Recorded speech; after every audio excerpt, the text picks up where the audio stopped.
Okay, so I'm live again, this time with Diablo 4. And so in ARPGs, I only almost always play hardcore. I just enjoy the idea of my character, like, death means something in hardcore because you lose your character if you die, right? That's something I have personally always enjoyed in ARPGs. Because otherwise, the problem that I have with softcore is that it just, you know, becomes kind of like this thing where you have, you can basically be too greedy and there's like no real risk factor in it, and I like having a bit of a risk factor in ARPGs to make it like less monotonous, I guess you could say. So in hardcore, when you die, you lose your character permanently. It's a permanent thing. But in like the latest, I mean, ARPGs always kinda had this, right?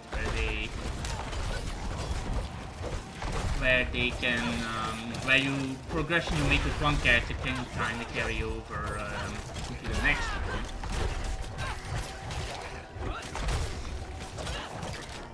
This has always existed, but in modern ARPGs it has been improved way more, right?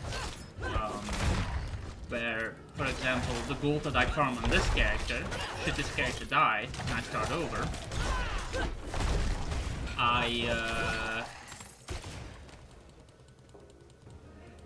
permadeath always cares. Yeah, I get that. Wait, what? Oh, my inventory's full. 1 sec. I need to empty. Permadeath is like I guess like people are scared to like lose their character in the sense of the progression or the time that you stick into it, right? But ARPGs, to me, they're not like MMOs like in WoW. In WoW you can play like an individual character for like a very long time. And well, there's no permadeath and all that kind of stuff. But ARPGs are more about making your account more powerful. As in the progression that I make with my barb. You can see, because I've already been grinding a lot of statues of Lilith, those stats carry over to my next character. What statues of Lilith basically do is they either give you like a random stat +2, they give you more of a certain currency called Murmuring Obols, which you can trade in for like legendary items and stuff, or like just weaponry and all that kind of stuff. You have like a one that increases your paragon level. A couple of them do that as well. That carries over character to character. So that to me kinda like simplifies it. Like the worst loss that I've ever done on hardcore was in Diablo 3, where I lost a Paragon level 256 barbarian. That's a huge number. Like it happens, like you know how like mobs have affixes that for example like you have like the arcane, which is like the orb on the ground, you have like frozen, which can freeze you, you have like waller, you have like fire enhanced, all that kind of stuff, right? Sometimes you just get a combination that's like, what the fuck is this?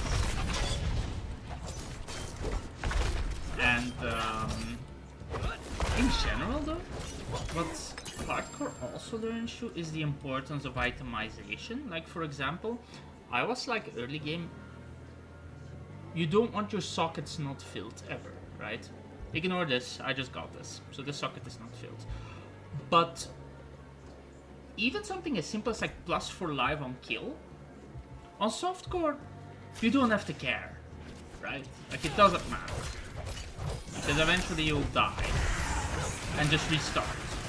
But on hardcore, that difference can cost you your character. So on hardcore, you're always gonna be like, oh, I need to be more careful, or like itemize more intelligently, more focused on survivability, and like mix that with damage so that you're not doing like negative damage, right? Because you also want to kill whatever foe attacks you. Also, this build is really strong and can easily reach level 60 if I don't accidentally die to like randomness.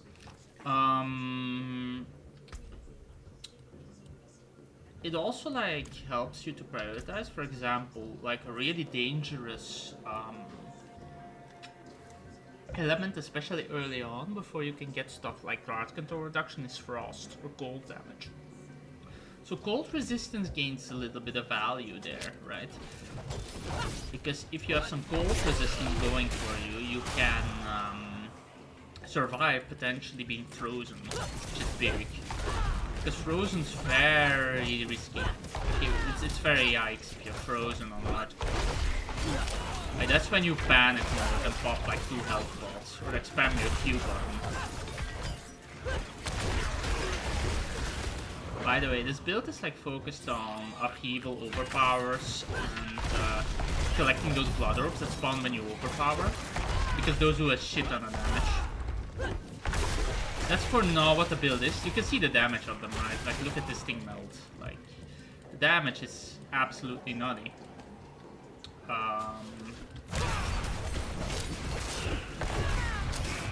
But it's also a little bit of go with the flow, right? Like, if your first legendary says focus on double swing, you're gonna spec double swing, right?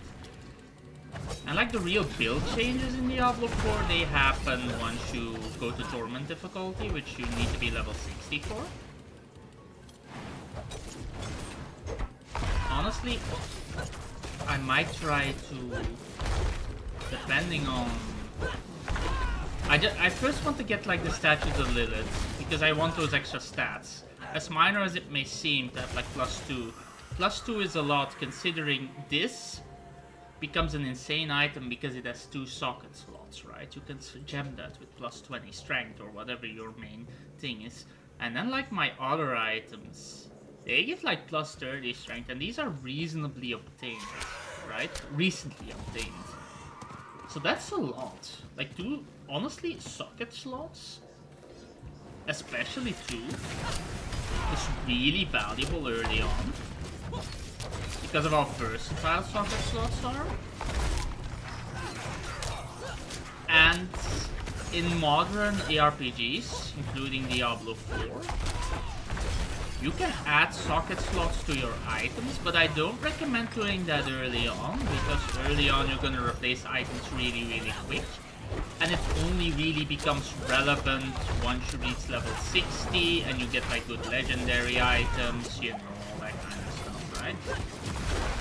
That is when you can consider adding socket slots to your items to just, you know, gain more of everything. Stats, runes, which have been added in the expansion, resistances if you want to focus on that, all the good stuff basically that will help you survive, and it's a lot. The gem slots give me actually more strength than just the item alone, which is insane to think how valuable socket slots are, especially early game. Like, it's not uncommon to replace a legendary with like a blue item with 2 socket slots if the legendary has no socket slots in Diablo 4. Or heck, even in Diablo 2.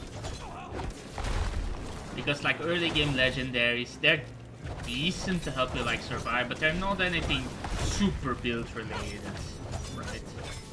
Like, you're not gonna center your build on early game legendaries. At least not in the late game. Like, once you get your build going and stuff, you can really completely shift direction with your character.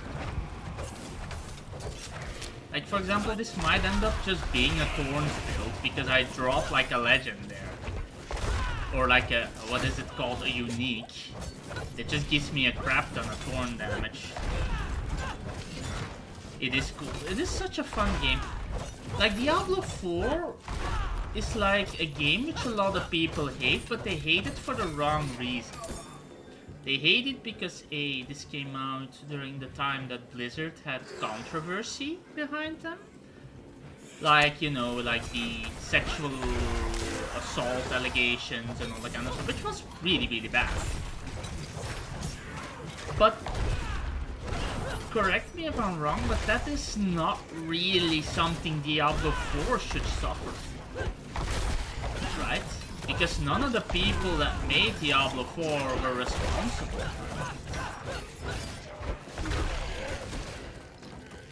Yeah, I remember that. A fun thing about Diablo Immortal, it's actually banned in Belgium because it breaks our gambling laws. So we can't play that game, which is a good thing because Diablo Immortal honestly is kinda mid, from what I've heard. I mean, it's a good game if you just want something to pick up and play when you're mobile, on your mobile phone. But I prefer having my phone to just... honestly, when I'm like outdoors, I don't even use my phone all that much, right? Not even at work I do that. Because I find it like a healthy time to like take a break from the phone.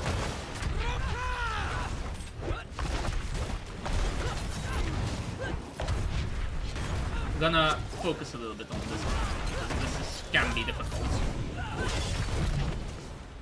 That's like my ultimate failsafe. That's like a mercenary that helps. If he pops up with that shield, I get 90% reduced damage while I stand in the bubble. I need to dodge that because that does really much damage. We'll just be tanking that. I'm getting saved by my damage reduction talents. So hard. That's why you spec damage reduction on hardcore.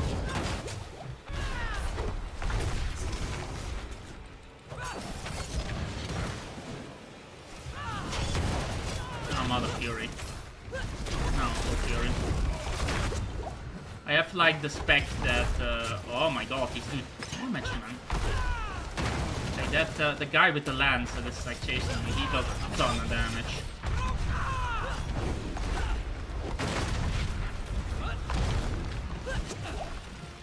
I jumped away. Hey, he's dead. The big guy's dead. That's good. Like, he was honestly the biggest threat. Just for how much damage he does. Like, Ads I don't really care about with this build. But like, one thing they improved on like Diablo 4 compared to like all the other Diablos is just the encounters. Like, you have to dodge this attack, otherwise it's going to kill you. And that's a good design. Like, it makes you a better player. I think the caster guy is the least threatening. I thought he would die. I was a bit greedy there, but it's fine. Oh, so she's the one that spawns. She's actually the biggest damage dealer. She's the one with the projectiles that like home in on you. She also hit and runs.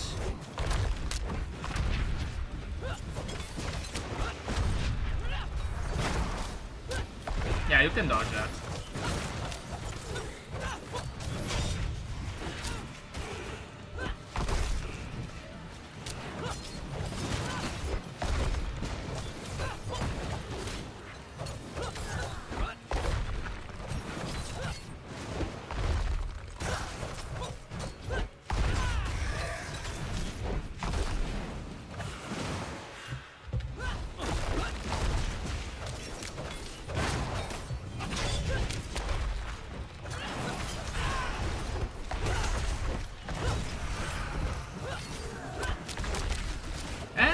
There we go.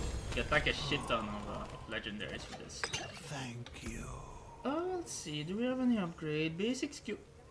20% damage reduction. That's honestly pretty decent. But I probably have to change my runes into the bludgeoning then. If I do that. But I'm gonna equip that, that's good. Whirlwind critical extractions, increase a 3 seconds if check it at its channel, up to 9 seconds, barbarian only. That we're going on a whirlwind build for. Probably. With the whirlwind build I kinda have to cook a little bit with the build. Honestly, let's try it. It doesn't really matter for now, because we finished this.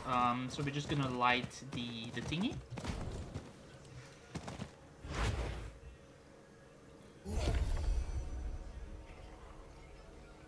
And we get the monument done, or like the not the monument, the stronghold done. Strongholds are really important to do. But another thing where Diablo 4 is hated on, and in my opinion, I understand the hate for, like, it's this, the cash shop, right? Like the shop over here. Like, this is also like a reason why people hate Diablo 4 is because of the scummy sort of thingy that it does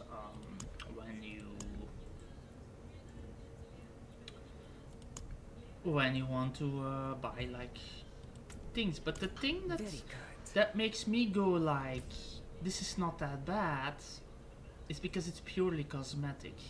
Like, this armor is not gonna give you a gameplay advantage, it just looks cool. That's all it does. And yeah, we all like to look cool. Like, for example, you can look like Lich King if you want to look like the Lich King. You can have Invincible as his mount, if you mount. If you want to be a druid that looks like Malfurion, you can do that. But at the end of the day, like, it's still purely cosmetic. And these cosmetics look really cool, right? Shadow Walk, yeah, it looks cool. Like, these all look cool. These all look good. It's made to sell, right? And when we look at like add-ons, so like buy thingy, you notice there were 2,800 for like a set, right? And I think I don't even know what Charge Vulcan are. Yeah, they're like weaponry, but I don't know if you can like show how to buy currency or whatever. Yeah, here it is. That's 25 euros. That's around, I guess, $26-ish.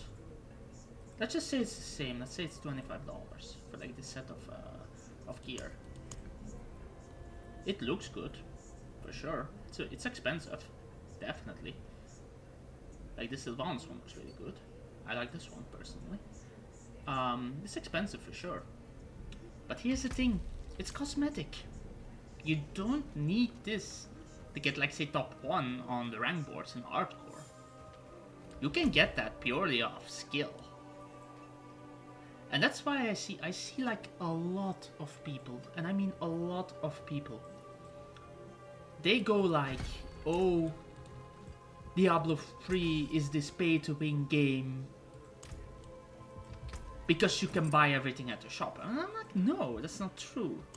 You can't buy everything at the shop. You still have to grind, right?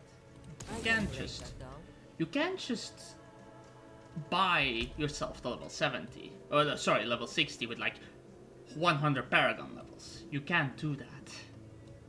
And then I just become like, you can criticize the game for things that it's worth to criticize by. By the way, I'm gonna cook a little bit with my build. I'm gonna refund everything. That's like the one of the good things about Diablo 4 is you can just switch your build completely and it's fun. I just kind of want to cook with a whirlwind build because we got a whirlwind, and whirlwind's always cool. While using slashing, so we can do like a bleed one. After using deals 35% increased damage until cancelled. So what I think that we want is we want lunging strike. If lunging strike jumps us in. Speeding, critical strikes with lunging, grants berserking. Do we have a slashing weapon? I mean, you always have a slashing weapon, Barb. We can go like bleed focused. I kind of want to try like I kind of want to cook with like a bleed focused whirlwind build. I think that can be fun actually.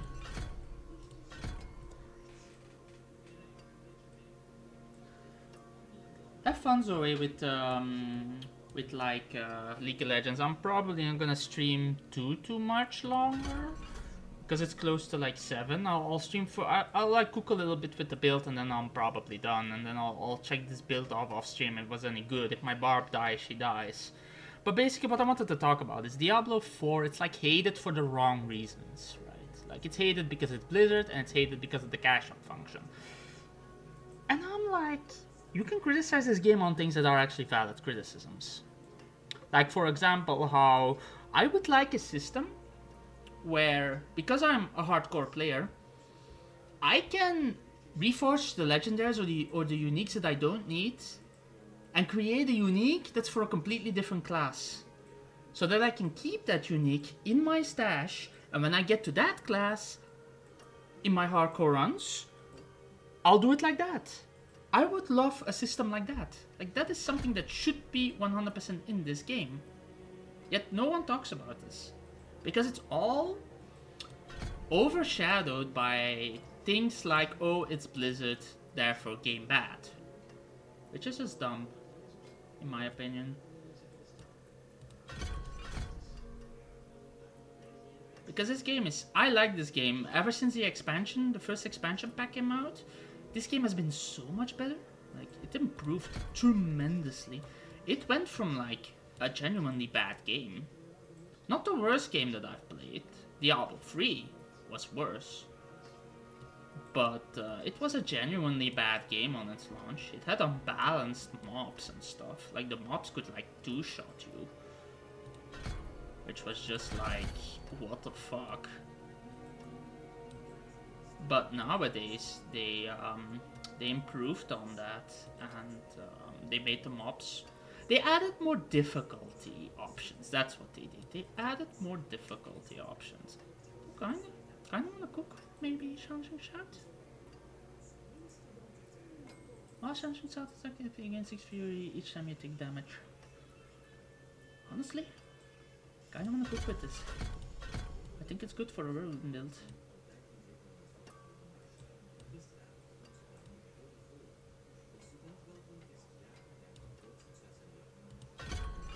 I mean, I think Warcry in general is just mandatory. Although it might not be. Oh, we're not gonna take any of these. You welcome me when no one else would. But we are going to focus on vulnerability with this 100%. So this is what we want. That is what we want. We want 3 in those. Now we can choose our pet. Honestly, with this I'm going to go the Ancients. And not really the...